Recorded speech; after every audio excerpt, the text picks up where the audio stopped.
Welcome to another video, the Battle of Rorke's Drift.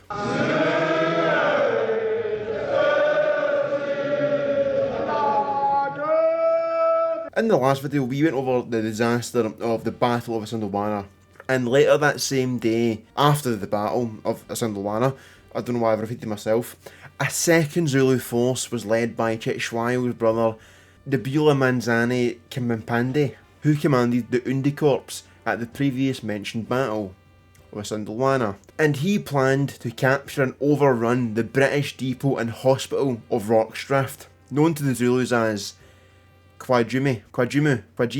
Rorke's Drift, sited near the banks of the Buffalo River, approximately 100 miles north of present-day Durban, was originally a trading post established by James Rorke, and it had become a Swedish missionary station intended as a base of operations for Christian missionaries. By the time of the war, its two single-storey buildings had been converted into a hospital and a storehouse. The mission station was occupied by Lieutenant Gonville Bromhead and his company of 150 men, as well as 100 Natal native contingent troops, but Lieutenant John Chald had been dispatched from the main army before the Battle of Isandlwana to begin orders to make defensive preparations at Rorke's Drift, and as the senior officer he took command. Survivors from Isandlwana soon reached Rorke's Drift with news of the approaching Zulu army of around 3,000 to 4,000 men. Both Lieutenants John Chald and Gonville Bromhead met with Assistant Commissary James Dalton of the Commissariat and Transport Department to decide whether they should retreat or defend the station. Dalton argued that their small force travelling in open country burdened with hospital patients would be easily caught by the fast-moving Zulus, so it was agreed that they would stay and fight. By this point the defenders numbered nearly 500 due to the native contingents of infantry and cavalry, but this was soon to change. The cavalry, about 100 native troops who survived Isandlwana, positioned themselves on the far side of a large hill from where the Zulus were expected to approach. Meanwhile in camp, fortifications were being erupted from biscuit boxes as well as mealie bags weighing around 90 kilograms. As time passed, the Swedish missionaries assigned to the station, Otto Witt, fled with his companions. The native cavalry troops then briefly engaged with the Zulus the second time that day, but eventually turned and retreated from the area and left the battle behind. When the Zulu army was finally spotted by the remaining native contingent, they also fled. One fleeing NCO, Corporal Anderson, was shot in the back by a 24th defender. All that remained was 150 men, with almost 40 of them being already wounded, so the odds already aren't looking great. Also, before we get into the proper battle, it's important to remember that Cetshwayo Kimpande, the king of the Zulus, did not want the Battle of Rorke's Drift to go ahead. This was because he wanted to preserve Zulu sovereignty and avoid full-scale war with the British, and he strictly instructed his commanders to avoid crossing into British territory, aka where Rorke's Drift was stationed, as that could provoke escalation and make the British more aggressive in response. But some regiments, particularly younger warriors, were eager for honour and disobeyed his orders, and they chased a smaller British force that retreated the Battle of Isandlwana to Rorke's Drift. The Zulu army at Rorke's Drift arrived at 4:30 PM and the first assault began, as around 600 Zulus attacked the south wall. While most of them approached from the north, the majority of Zulus were armed with spears and hide shields, but some of them were armed with rifles and muskets, with some of them being taken from the dead Brits at Isandlwana. The Brits were armed with Martini Henry breech loader rifles, which fired at a rate of 12 rounds per minute for around 20,000 rounds of ammunition in the depot. The fire rate is important because some people use the argument guns beat spears, which, they do, but in this scenario, the British were outnumbered around 20 to 27 to 1. So, no matter how much guns you have, or bullets you have, you're going to be boned in this fight, especially considering a lot of them can't shoot because they were wounded already. And also the fact that a lot of them too were engineers who were tasked with building a bridge. When the Zulus were within 500 metres of the British soldiers, they opened fire to maximise their chance of hitting the Zulus. Due to them being vastly outnumbered, the British soldiers were not repelling the Zulu wave by just shooting, and quickly devolved into close quarter combat with fixed bayonets. Luckily for the mission's high walls, it prevented the Zulus from overwhelming the British defenders, but the British couldn't push them back either.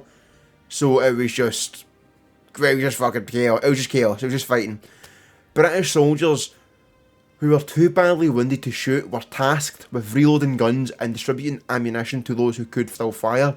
And you can see in some paintings wounded men handing ammunition, and also in the movie Zulu you have the same thing. Also, many of the Zulus who had firearms lacked training and were terrible shots. They were like copper 1 and ranked in siege. Around 6 PM, Lieutenant Chard gave the orders to abandon the defence of the north wall and pull back into the yard. This left the rooms in the hospital undefended. This left 2 of the rooms in the hospital undefended. Although loopholes had been made in the hospital walls, these were proving useless, with so many of the Zulus in close quarter combat, and also the Zulus either snatching the guns in the holes in the wall, or using it themselves with their own weapons. As the battle raged on, the Zulus targeted the hospital. They set fire to the building and burst in and began killing the patients with their spears. But the defenders fixed their bayonets and managed to push them back out of the hospital. The surviving patients were then rescued after Private John Williams hacked through the wall and rescued the remaining patients out of harm's way as the Zulus attacked the door for almost an hour while Private Alfred Hook held it shut. These 2 privates saved 9 lives, with only 2 of the patients actually dying. As night in the hospital fell, the defenders retreated to the far end of the mission. Their perimeter was now smaller, and the barricade of biscuit boxes became the last line of defence. The Zulus continued their constant harassment throughout the night, but the defenders held. From midnight to pre-dawn, the attacks lessened over time. As the sun rose, the British prepared for another attack, but it never came. The Zulus had left the battle while leaving behind their dead and wounded men. After 12 hours of fighting, the battle was finally over, with around 400 Zulus laying dead, with only 17 British casualties, but almost every man in the garrison suffered some sort of wound. Around 7 AM, the Zulus were spotted again, but they were retreating, and after the battle, the British only had 900 rounds of ammunition left. They shot a lot of fucking bullets. The British government seized the opportunity after the success of the defence of Rorke Drift, issuing awards to the survivors in hopes of diverting public attention away from isandlwana.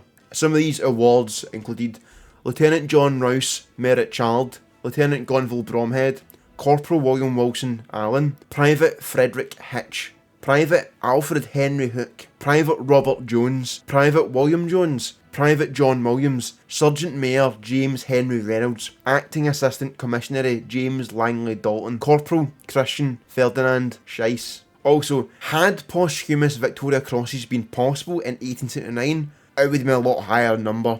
Private Joseph Williams, who was killed in the fighting, was noted in reports as having been recommended for the award, but the attempt to divert attention by handing a lot of awards didn't work, and the Prime Minister of the time, Benjamin Disraeli administration, lost the 1880 election, brought down in part by the events of the Zulu War the previous year. Even so, heroism at Rorke Drift, rather than the defeat at isandlwana that passed into British folklore, and that's kind of it.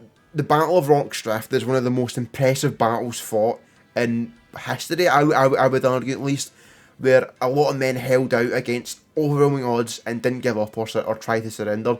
Even so, I don't know if they could surrender, I don't know if the Zulus took prisoners, I'll put a little thing if they did or not. Next video is the Battle of Kambula, plus some more context of the Zulu-Anglo War. Anyway, sorry for the short video, but there's not much I can cover. isandlwana and Rorke Drift kind of go hand in hand as like one major video, and as you can tell, it was kind of structured that way because I plan on making one big mega video at the end of the series. But yeah, I'll see you next week, chuds, for Kambula.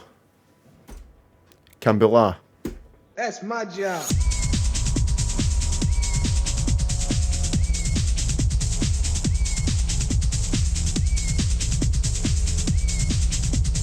That's my job. That's my job.